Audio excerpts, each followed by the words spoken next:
Ay, magandang umaga mga kalakwatsero. Katatapos ko lang tumakbo. Mga kalakwatsero, nandito ako sa Aspar Park. Sarap. Ngayon lang ulit ako tumakbo ng maaga kasi malamig na rito eh. December na, ramdam na yung diwa ng Pasko dito mga kalakwatsero. Malamig ang hangin, tahimik. So ngayon lang ako tumakbo ng maaga mga kalakwatsero. Nandito ako sa park ng Aspire na pinakamataas mga kalakwatsero. Hindi makita yung torch mapag mga kalakwatsero. Ay ayun, sumusulyap sa likod. Nandito ako sa pinakamataas na lugar. Maraming puno dito. Madidinig nyo yung mga ibon. Malaya sila rito. Diyan sa tuktok ng puno. Presko mga kalakwatsero. Dito maganda. Kahit anong oras ka tumakbo, 24/7 ang security dito. Kaya kahit naman walang security rito, maganda rito kasi wala dito yung tulad dyan sa Pilipinas na may makikialam sa'yo. Lalo na sa mga kababayan pag naglalakad mag-isa sa gabi, delikado. Dito walang ganon, tahimik dito. Pakita ko sa inyo yung paligid nito. Araw-araw ang maintenance dyan yan. Kaya nagtitrim ng mga sanga ng mga puno. Yan ang mga trabaho nila, mag-trim, maintain yung park. So malaking racetrack to eh mga kalakwatsero. Kung gusto mong mag-unat-unat, mayroon dyan para mga bike. Maraming puno doon, dami naglalakad. Maganda rito. Dito lang to sa malapit sa pinapasukan. Ingay ng ibon dito sa taas. Yan, daming lumilipad-lipad.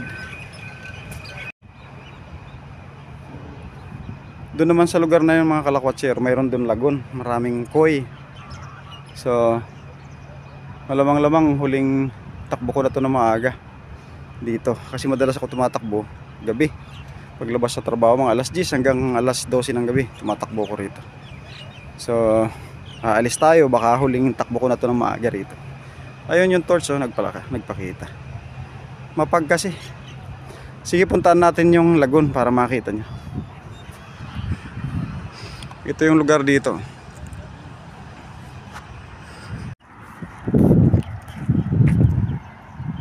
Maganda dito sa gabi mga kalakwatsero kasi napakaliwanag dito.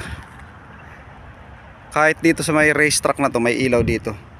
Sa ilalim ng mga puno na yan, may mga ilaw dyan. Kaya sa gabi, napakaliwanag dito.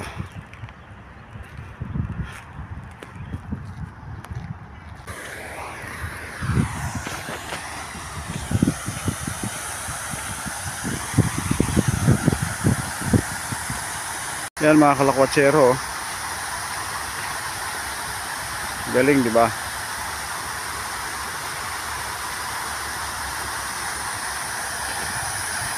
Tuwang-tuwa ang mga bibi rito eh. Daming isda nakikita niyo yung mga mapupula. Yan mga kuy yan, ang dami. Daming bibi rito eh. Masaya silang nanguhuli ng isda. Yan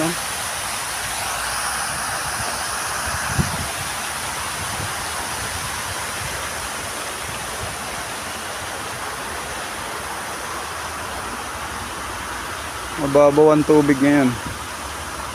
Pero mga kalakwatsero, hindi to galing dagat man-made lang to. Hinukay lang to nila. Papakita ko sa inyo, maraming isda. Ayun daming isda dami niyan. Mga